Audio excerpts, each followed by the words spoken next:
How y'all doing tonight? I just finished with this grave and was just giving my bones a rest. I like working at night. It's nice and peaceful. The name is MT Graves. I'm the caretaker and digger here at the graveyard.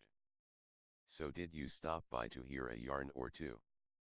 I have some terror-filled tales that will set your mind racing and have your hair on end. Well, find you a spot and get comfortable and I'll tell you a story that will keep you up at night, staring into the darkness wondering if you will be next. Have you ever wished you had a twin? Someone who would always be there to talk to, be a companion, and to go on all your crazy adventures with? Of course you did, most people do. I had a twin brother growing up, and it was the best. Twins have a special bond, but for Lee and me, having each other was all that we had ever known. The two of us were so much alike in personality, favorite foods, attitude, and of course, appearance. The only way people could tell the difference between us was the natural parts in our hair. My part was on my right side, and Lee's was on his left.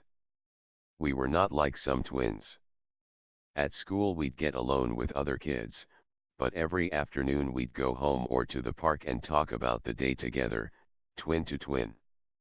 We would talk about who was being obnoxious, which girl might have a crush on me, and stuff like that. Growing up wasn't easy, so I'm glad I had Lee. Mom and Dad worked a lot, so Lee and I were mostly on our own.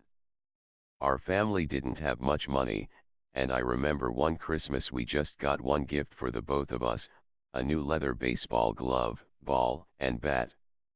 Whenever Dad came home mad and yelling, we would go right to Mom and ask to go play ball in the park. She always said yes. We played with that ball until the white parts turned gray and the stitching started to give. One day, we stayed playing in that park until almost dark. The air was getting chilly, and I was ready to go home, but I stayed a while longer for Lee. Because we both knew that Dad liked to pick on him the most. As we walked home under the street lights, Lee and I kept our fingers crossed. We were wishing that Dad would be passed out by now, but when we opened the door we found him awake on the couch, beer in hand, yelling at us about where we had been. It was a pretty stern whipping. As usual, Lee got most of it. I felt terrible for him and I wished I could defend him. When it was over, we went upstairs, brushed our teeth and got ready for bed. As Lee was changing into his pajamas, I saw the red bruises starting to form on his right arm.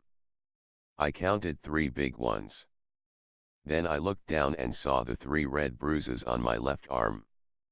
I looked up again and stared at my reflection in the mirror, speechless. I always wanted a twin. Hope that didn't scare you too much.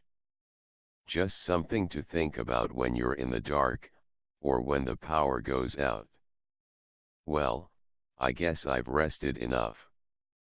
I have more customers to attend to. Seems business is booming. See ya around. Eventually.